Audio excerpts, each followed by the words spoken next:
Look, every year when someone's spending over ₹1,00,000 on a brand new phone, it's pretty much always an iPhone or a Samsung phone. But you know what? There's one brand that's been quietly plotting to, kill that dominance, and honestly, it might be working. Now, I'm talking about Vivo, and this right here is the brand new Vivo X300 Ultra, finally here in India, costs upward of 1.5 lakhs. And I know 5 years back you would have gone, who would buy a Vivo phone at 1.5 lakhs? But honestly, today, things are different. I mean, we all know that Vivo is at the top in India. They've been making some killer phones. And yes, the Ultra is finally here in India with the top tier Snapdragon 8 Elite Gen 5. It kind of breaks every smartphone camera rule out there. But here the big question is, does this turn the whole Apple versus Samsung debate into Apple versus Samsung versus Vivo? Is it worthy of the price tag? What's Ultra about it? You know what? This is the only X300 Ultra video you need to watch. So let's go. So this is what the phone looks like, and yes, this has launched globally last month. Everyone's been calling it the best camera phone on the planet, and I get it. But you know what, I wanted to personally see what makes this different versus say an iPhone 17 Pro or the S26 Ultra or even the X300 Pro. I mean, the first thing I did is I opened the camera app, and the first thing that hit me was this isn't your usual primary main camera. See, this starts at 35mm, everything slightly zoomed in, and yeah, the reaction was, okay, this is kind of weird, but the more I shot with it, the more I kind of got it. The 35mm is actually the closest to how our eyes naturally see the world. I mean, street photographers swear by it. And this is Vivo basically saying, we don't want to compete with the camera phones, we want to compete with the cameras. And the specs right here on paper are something that I've never seen before. Just check this out, 200 megapixel main camera, bigger sensor than even the X300 Pro. The 3.7x optical telephoto now has a more refined HPO sensor, plus 3-degree gimbal OIS versus 1.5 on the Pro. And then there's the ultra wide, which is insane. It's an absolutely massive 1x1.28 inch sensor, same size as the X300 Pro's main camera, even bigger than main camera on most flagship phones. And this even has OIS on an ultra wide. Who does that? And all of that with the only 20-bit ISP out there, thanks to the Snapdragon 8 Elite Gen 5. And this means 4 times the dynamic range compared to an 18-bit ISP. And it's a triple AI-enabled ISP, so captures data from all cameras at once. So more data for the algorithms to play with.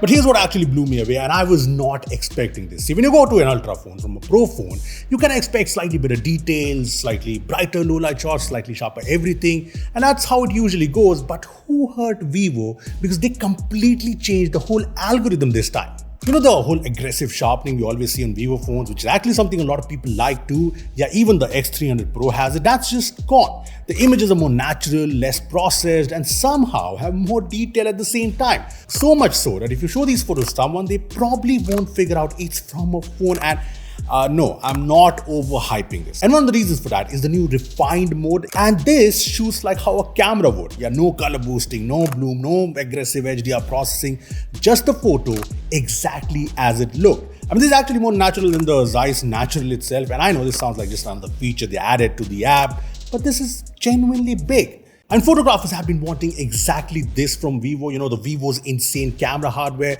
and without the phone trying to make every photo kind of look like a poster. I mean, that's what people buy the iPhone for, the real look, less enhancements. And yeah, Vivo is trying to go after these people with this phone. And I really hope this new refined mode makes it to more affordable Vivo phones, because this deserves to be everywhere. And then there are palettes like iPhone's photo styles, but with more control. So you pick a base like vivid, refined, or natural, and then you push and pull the colors and tone however you want. It's basically your own custom filter in the camera.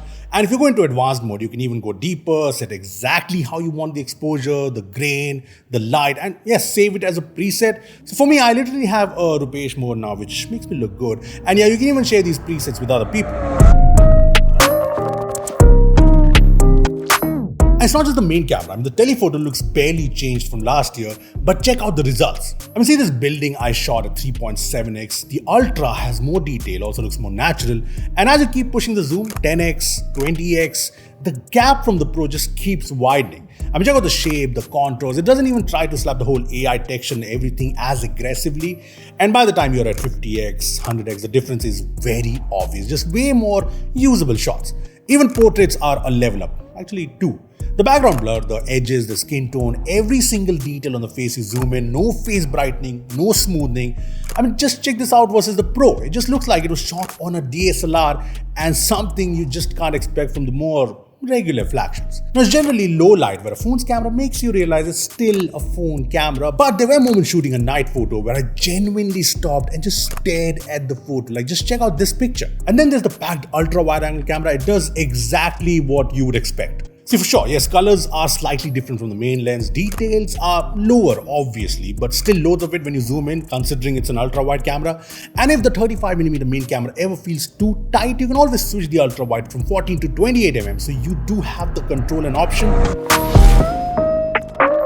I mean, I already told you, ultra-wide is a behemoth, subscribe for more fancy words, behemoth of a lens, and when you compare, it's like 4 times bigger sensor area than iPhone 17 Pro and the S26 Ultra's ultra-wide, yeah, 4 times, and you feel it when you look at the pictures. Vivo gets in far more light, better detail, also better HDR against the light, and in low light, the gap's just, you know what, embarrassing.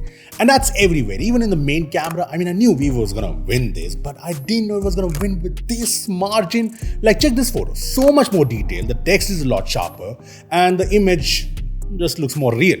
And when the light drops, this is where it gets really one-sided. Only Vivo has all 3 things right at the same time, you know, the color, the exposure, and the details. Same in this photo. Check out the lamp here. It's just messy on Samsung and a bit on Apple too. Or, you know, in this photo, I mean, this is just how you'd want the photo to look. And just for fun, I also checked the zoom lens, and both Samsung and Apple have this almost processed look on top, which kind of gives it away it's taken on a phone versus Vivo. Again, you know, I'm repeating myself, but it's just out of a DSLR. And don't even get me started on the HDR. I'll let the photos do the talking. Yeah, just check this out and you can see the difference. Now, photos are one thing, but when it comes to videos, it's always been the iPhones. I mean, Samsungs have come close, Vivo phones have come close, but they've not really been better. This time, it's a bit different. I mean, just hear this out. The X300 Ultra's main camera aperture is actually smaller than the X300 Pro, smaller, and Vivo did that to fit in the SEPA 6.5 gimbal grade stabilization, basically to kill those micro jitters for good. And yeah, the big question is, does it finally dethrone the king? So in 4K 60 FPS on the main camera and the ultra wide, you know, in daylight, good light, honestly, both look very similar. The stability, the panning, I genuinely bet you can't tell the difference. But telephoto is where it kind of separates. I mean, just look at that. This is where the ultra tag comes into play. Even in low light, Vivo is sharper, more detailed, better exposed. iPhone's struggling here. So you know what? Yes, it's been done, finally. And yes, you get all the features. You get 8K 30 FPS and 4K 120 FPS on all lenses, 10-bit log video, which you can add LUTs to or even color grade. And as the new APV codec is here, all thanks to the 8 Elite Gen 5, which is the world's first and only chipset that supports this. Now, sure, if you buy this phone, you love the camera, but you still want the more ultimate experience. There's also the photographic kit, which now gives you 2 telephoto extenders, a 200mm Gen 2 aka 8.7x optical, and a 400mm Gen 2 Ultra lens aka 17.4x, which can go all the way up to 1600mm aka 66x with digital crop. And these attached to the phone with this special case. It also fits this grip handle with customizable shutter, zoom, function controls, and all of this lets you capture photos from far off, like at a zoo, a cricket stadium, you know, concerts, birds, planes. For example, I took this photo at the Delhi Zoo, and just look at this, or you know, this. The ostrich had no idea at all. And videos are something else. They're super stable, even though it's all handheld, loads of detail, natural bokeh. Yeah, I felt like I was shooting for Discovery. Now, the obvious downside is you can't exactly pocket this when you are outside. You know, you'll get looks, you'll get questions. And yeah, I'll be real, it stops being a casual phone once you attach these lenses. And everywhere we went with this phone, we were getting looks. People wanted to know which phone it was. Some even recognized it was a Vivo. So yeah, this is attention grabbing. Now, all said and done, apart from the cameras, what actually is different here in the Ultra versus the X300 Pro? What's Ultra about it? See, first up, you get the same big black box, but two things have changed. You get a better ultra quality case this time, and you also get a better charger, 100-watt USB-C with PD charging and PPS versus the 90-watt USB-A on the Pro. Small things, but you notice them. The phone itself is slightly bigger, slightly thicker, heavier at 232 grams, and the camera island is genuinely massive now. I mean, you could slide another slim phone under it. Apart from that, the earpiece is bigger, plus the punch hole is smaller, so it kind of balances things out. And the display is bigger, sharper, smoother. It's a 6.82-inch 2K 144Hz LTPO AMOLED versus, the 1.5K 120Hz on the X300 Pro. And this has 10-bit colors, Dolby Vision, HDR10+, PWM dimming, everything. And this gets very bright outdoors. It's also very color accurate. Genuinely one of the best displays on any phone right now. I mean, I just find it a bit washed out of the box though, so I prefer the bright mode. I mean, if I paid this much for it, I'm going to squeeze every last bit of those juicy colors. And yeah, this is the Ultra, so you obviously get the most powerful chipset out there. I'm talking about the Snapdragon 8 Elite Gen 5, which has the powerful 3rd Gen Orion CPU, 4.6 GHz clock speed, the faster Adreno GPU, the powerful Hexagon NPU, and all of that combined with 512GB UFS 4.1 storage, same 16GB RAM but faster LPDDR5X Ultra Pro speeds, and bigger vapor chamber too. And you can see all of this in the benchmarks. The 8 Elite Gen 5 brings killer performance, and that just makes sense in what is supposed to be the Ultra phone, and yes, gaming is fantastic. No matter what game you play on it, be it something like BGMI or something more intensive like Wuthering Waves, it's just smooth all around. The average FPS is top notch. Yes, literally top grade performance here. Software wise, this runs Origin OS 6 with all the smooth animations, the nice Origin Island, all the AI features, and this will get 5 years of Android updates and 7 years of security patches. But there's one turn off for me, and that is the preloaded apps. I mean, I didn't expect these on a 1.5 lakh phone, but here they are. So Vivo, please, you know what to do. Battery is 6600 mAh, so not as massive as those 7,000-8,000 mAh phones, but maybe it's the optimization, maybe it's the 8 Elite Gen 5's efficiency gains. The battery life is very good. I'm going to give you guys an idea. I was getting a screen on time of around 7-8 hours on a lot of camera usage. And yeah, for most people, this is a 1 day plus phone easily. As for the charging, the 100-watt charger takes about 45 minutes to fully charge it. There's wireless charging, reverse wireless charging too. And yeah, despite the camera bump being too bumpy, it still charges nicely in my car dock where the iPhone just doesn't. So points to Vivo. The haptics here are insane too, really strong and kind of crisp like the pixels, which is saying something. And even speakers sound a lot wider and louder than the X300 Pro.